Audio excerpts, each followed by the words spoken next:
Hello ladies and gentlemen, what is going on? Welcome to this video. I'm making my own opinion and theory of how I wish Red Dead Redemption 2 would have ended. I played the game twice. I'm nearly at 100% completion of the game and I really loved it. I love all of Rockstar's games and the content it creates. I really love what they've done with this amazing game series.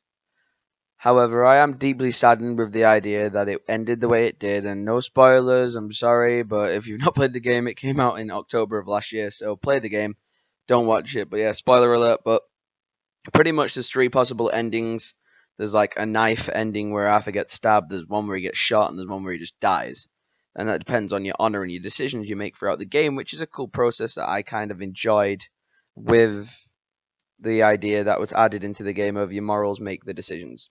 However, I do believe for the most part the game's really powerful with the deaths at Tom, and just rattle the names off of everyone who dies. You've got Sean Maguire, he gets killed off. Karen Duffy gets killed off. Hosea Matthews gets killed off. Lenny gets killed off. Molly O'Shea gets killed off. Susan Grimshaw gets killed off. And at the very end, Arthur dies as well.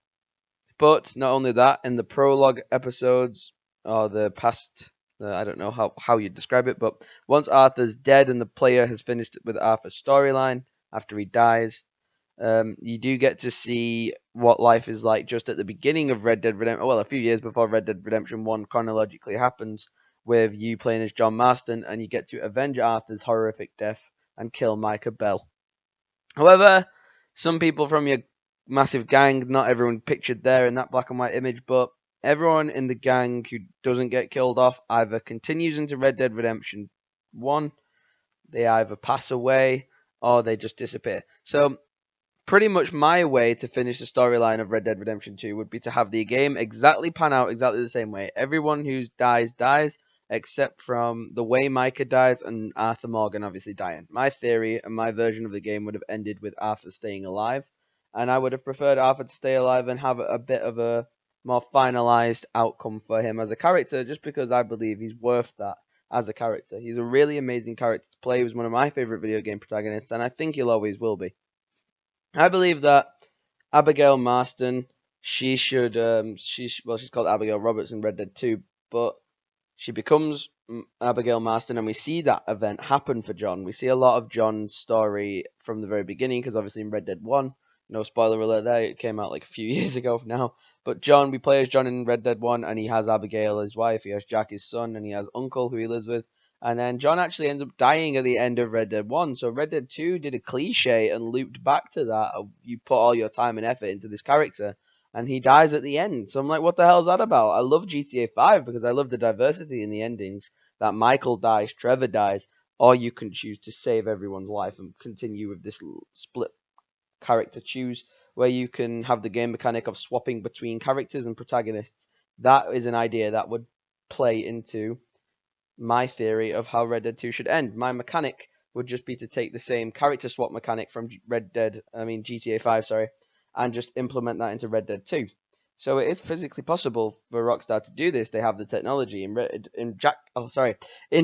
GTA 5, they had the character selection wheel option where you could play as Franklin, Michael, or Trevor. I would have that reimagined into Red Dead 2, where you can switch between John and Arthur. So once the storyline finishes, you could then, as the player, choose to do some missions as John, some extra bonus content at the end of the game. Keep all John's bits in, but I would have just had it so you can switch between John and Arthur at the player's choice. But obviously we are talking about Red Dead 1 and Red Dead 2, and stupidly named Red Dead 1, which came out years ago, is technically, in the timeline of things, considered Red Dead Redemption 2. So it's kind of annoying to name them. But the Red Dead one that came out years ago, which is meant to be like Red Dead at the end of the West, it's meant to be the end of its timeline, John dying off and Jack becoming the next generation. But in that game, which happens years and years later after the events of Red Dead 2, Dutch Vanderlyn, the gang leader, he's in Red Dead 1, and we see him as an older, much older man, and he ends up dying himself in events of Red Dead 1. So I would definitely have had him be more impactful in Red Dead 2. We just see him kind of go crazy after Micah bullies him. Micah just chats a load of nonsense to Dutch and drives him crazy, which would have been a better idea if Micah maybe would have, I don't know, led Dutch out of camp and Micah had convinced a bunch of people, a bunch of criminals, much like himself, because Micah's kind of like the hidden antagonist throughout the whole storyline. I would have had like Micah try and pin like a robbery or a like a murder on Dutch, like set one up so it looks like people are going to try and kill Dutch off, and then Micah comes in and saves the day to kind of make Dutch believe him a bit more, because I didn't see anything happen in the campaign other than that Micah's just Dutch's yes man and he just hypes him up all the time. I didn't see any reason why Dutch trusted Micah. Bill and Javier are also really close to Dutch because they are continued characters for Red Dead 1 as well. We see Dutch Vandelin, Javier Escuella, and Bill Williamson. We see Bill at the beginning. He's the guy who shoots John and ends up letting John get taken to McFarlane's ranch in the very first minutes of Red Dead Redemption 1. Javier Escuella is a criminal who we kill off in Mexico. So those three antagonists are really important because they serve such an amazing key characters in the next Red Dead game. So I would have had them in this Red Dead game back before they kind of take their evil twirl as just being like the three rough guys of the gang. Dutch being a mad leader who just wants the best for everybody but doesn't know what to do all the time, and that's a lot of pressure. Bill's kind of like a lazy guy who just like mulls around. He's a bit mad and he's quite violent and rude. Javier Escuela is a bit more of a ladies' man and more charming and more charismatic. I would have had him hype up a little bit more because he plays a few songs around the campfire, but he doesn't really do a lot. He flirts with a few girls in the bar when you first meet him, and he's not very influential character. I feel like those three really important characters weren't used a lot in Red Dead 2. So future DLC to add to the storyline of Red Dead Redemption 2, because I don't feel like Red Dead 2's storyline was finished at a nice point with Arthur getting killed off one of three ways was a bit horrific. I would have liked it to have more flow and more additional room for ambiguity and room for more content. So my thoughts of DLC are two fantastic characters, Charles Smith and Sadie Adler. Sadie Adler and Charles both have great storylines throughout the entire Red Dead 2. Two characters I was very emotionally connected to, and both characters who end up surviving and traveling off their own separate way at the end of the game. Sadie does follow a career in being a bounty hunter, and I feel like Charles emigrates. I think Charles leaves the area and tries to move off to a different state. So I would have liked to see two DLCs come out. One where Charles is the player can play as Charles for a few different missions and a little story, and that could end up having him loop back in with Sadie at some point. And I would have had a DLC separately where Sadie is a playable character, because she was a really amazing character, and to have her as the character that you can play as would have been really cool, because she came from this little housewife who everyone was forcing her to be, to becoming a much more important character as like a really passionate, strong female character that wasn't like a feminazi or stupidly designed. She was really cool and interesting. So Sadie and Charles both deserve a DLC each to add to the story. Now the main death of Arthur Morgan is TB.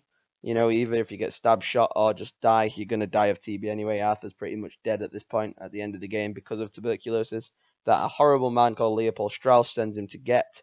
You know, coincidentally, he has to go and get money, debt collecting off this guy called Thomas Downs, and Leopold Strauss sends Arthur there. Arthur gets TB from Thomas Downs, and I really hated that. Not the fact that Arthur died of TB, but just the fact that Thomas Downs was such an important character that gave Arthur that illness. But I think it should have been done in a much better way. I would have had it where Leopold Strauss tells Arthur to go and get the money off Downs. Arthur sees that Downs is ill, got TB, feels bad for him, decides to leave him be, leave him to his own devices, comes back to the camp, and Leopold gets angry with Arthur, tells Arthur, oh, you should have got the money, I'll show you how it's done.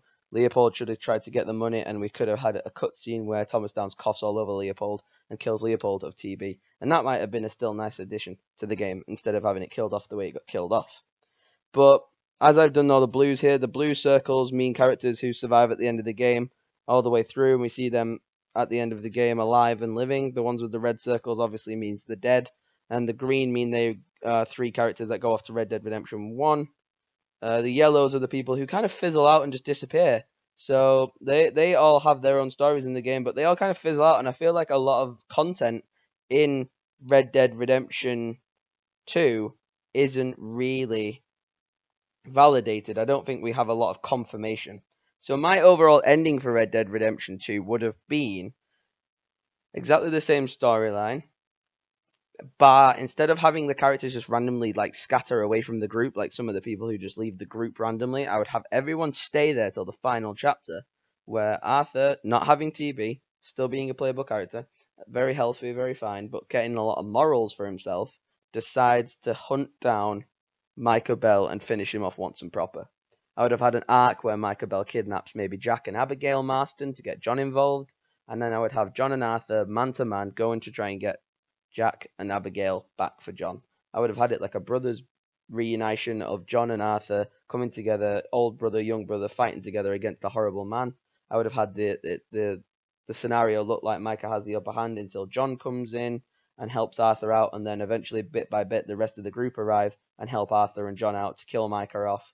And I would have had it much nicely ended with Arthur looking like he was going to die and lose, but then ending up winning at the end and winning everyone's hearts. Because I felt like the character of Mary Linton, which was a woman of Arthur's past, we have a photograph of them here when they were younger together, I felt like she was a much more valuable character that wasn't used enough in the story of Red Dead Redemption 2.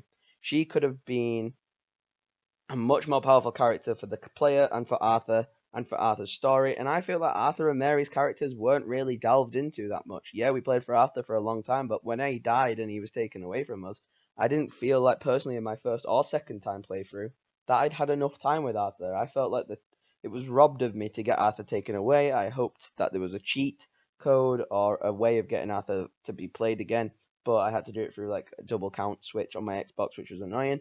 I really think Arthur's a fantastic character, and the whole of Red Dead 2 was a really good storyline, but it could have just had these final little moments that were refined and sharpened out, the gang coming together, reuniting their problems, Dutch and Bill and Javier going off to the Red Dead 1 area, John still building his house and having all of that at Beecher's Hope, but Arthur finishing his storyline off nicely with Mary Linton, maybe raising a child and having a few missions, trying to be a father, being a good role model, and being a good character. That's my theory for Red Dead 2's ending. Thanks for watching, guys. Leave your comments down below. I'll see you in a bit. Goodbye.